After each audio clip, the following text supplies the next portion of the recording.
All right, so as part of this Mk4 manifold swap, we're going to put the engine cover on and we're going to make it fit. So we are going to need to get rid of the 95% of this bracket. Basically, we're going to cut her off right about here, cut it right in line here, I think. And that way it just looks normal, and that should be good. Yeah, that'll be pretty easy. This one, we got to cut off around here because the rest of this down here and all of this stuff is going to interfere. This specifically down here is going to interfere with the distributor cap. So that's got to go. So we're going to go zzz, zzz, and we'll cut it off right there, right around that bolt hole edge, and then we'll grind everything down and make it smooth. Now I got to go find my saw. Wonder what I did with it. Stay tuned. All right, so we're going to go ahead and get a 13, I think that is, to knock this loose. Then I'll grind that smooth, paint it later. Done. There we go. That'll hold that real good. Stand by. So just a tip, if you're doing this, you could use the inside drive, but if you don't want to, it's 15. Just so you know. Pop that out of there. We'll knock the other one loose on this. And we should be in good shape too. Perfect. Cut these, grind these this way, because these are plastic, I don't want to wreck them. And these can go back in, we'll have something nice to hold our engine cover that won't look stupid. Hooray! Okay, so got that cut off, got the sawzall out for that, so now we just have two pieces here that I need to hit with the grinder and clean them up a little bit because they look kind of ugly. And when everything's done, we'll paint them, but for now, we're just going to smooth this out. Probably take this edge off, just round it off pretty good. Don't forget eye protection.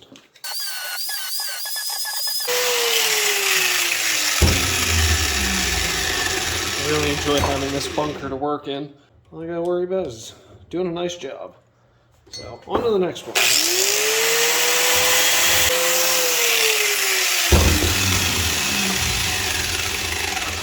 Okay, good deal. A little bit toasty. Let's go head over to the garage and we'll go test fit these now. That'll get the cover back on the motor and we should be good. So, be right back. All right, terrific. So we have teleported back to the garage. Just kidding, we walked. But what we're gonna do now is stick these brackets on real fast and see how they look. And hopefully I modified this right and it will clear the distributor, which, look at that. Clears beautifully with room to spare. And I think this is gonna be just wonderful. First things first. This sits at like a perfect 90 to the thing that it's on. So this will be good. Great. That can stay out of the way for now. Ooh. This can leave. And now we need 2 bolts for that. Now we're talking. Okay. Sorry, I had to go dig through the bolt bucket to go find some more Mk4 bolts from trash Mk4s I've thrown out. So what we're going to use, I think, for sake of continuity, we'll use these. We're going to use 2 flange head bolts to hold that side bracket on. And that should be nice and simple. 1, 2. Cover ready. We're going to go ahead and we're going to get rid of this actually. Hold that thought. Because this bothers the hell out of me, we're going to go ahead and we're just going to use one of these ugly flange-headed bolts off of the old Mk3 manifold since it threads through all the way. Solid. Alright, now take a drink. Gotta stay hydrated when you're working on this stuff. Let's see how this looks. Well, dang. I think that fits in there real nice. And what's cool is you'll notice on top here, this mark right there is the only place where this actually interferes with the hood on this car. So what we're going to end up doing, as much as I don't want to, I think that's going to be the ultimate answer, is, all right, so let's look here. So the seal strip is here. That's about I don't know, we'll call it 6 inches from that. So right about here is where we're gonna have to cut this out just to fit over this. And this needs to get cleaned, obviously. All of this is gonna end up powder coated. I'm waiting for the customer to tell me what color he wants. If the old charge piping is any indication, I'm gonna guess he wants it to be black, but we'll wait and see what he says, and whatever he wants is what I'll do.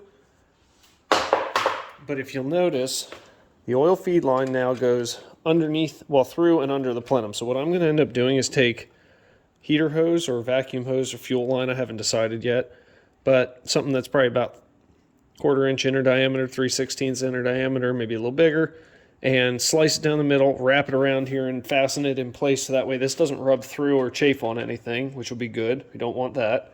The oil cooler lines, they're gonna get tucked somewheres in this vicinity. This one's got a kink in it and I don't really like that, so we gotta fix that. Other problem areas. This intake is not amazing. That's probably going to have to get changed. There should have been more of a bend in it right here to put it perfectly in line with the frame rail, but we can adjust that. Where I'm most concerned is where it comes near this cam sprocket, because it's friggin' tight and you're up against the strut tower, so it makes it awful hard to do anything. And then our next challenge will be, of course, getting rid of this. Now, some people may say, hey, isn't that where the throttle cable is supposed to be mounted? And the answer to that is, yes, that's exactly where it's supposed to go. And great news, that's not where we're going to keep it. We're going to get rid of that. This will be adjusted to fit better. I may get a shorter line. I may get a 90-degree fitting and a shorter line. I don't know. I got to talk to my customer. But this, I'm going to rip that out of here one way or another, and then we're going to drill, or we're going to tap this and put a plug in it and seal that off. And then I'm going to go, actually, I might do that right now with the Sawzall while I have it handy and just go zoop and cut that sucker right off. I'm pretty sure if I stay out here, we should be good. So what we'll do is we'll take the throttle body off, take this upper plenum off, and we'll just make sure that I'm not mistaken and that this all here is solid cast, because the port's close to it, but I don't think it goes much beyond right here. Other things we've worked on today, off camera, that I forgot to film is I adjusted the, let's see if you can see this down here. So you'll notice that we have there's a forged wastegate actuator down here. So it's an internally wastegated turbocharger, and it's got a forge actuator on it. So initially that port was facing down, and I thought that was kind of dumb since the turbine or the turbo compressor housing is right here, and well, this is a pretty darn good place to go whoop and connect that. So that's what we're going to do.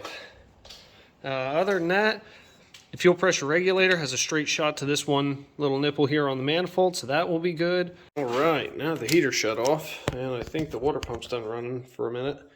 Time to cut this off. And I also took the barb out of here. I'm going to tap this with an MPT, like a 1/8 MPT, I think will do that.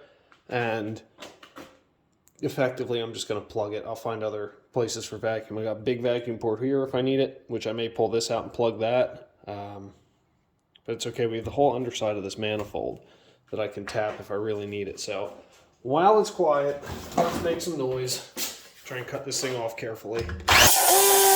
Okay, terrific news. We got it cut off. It's not the best cut, but great news. That's what grinders are for. Take the worst cut and make it the best cut. So I'll be back. Time to grind.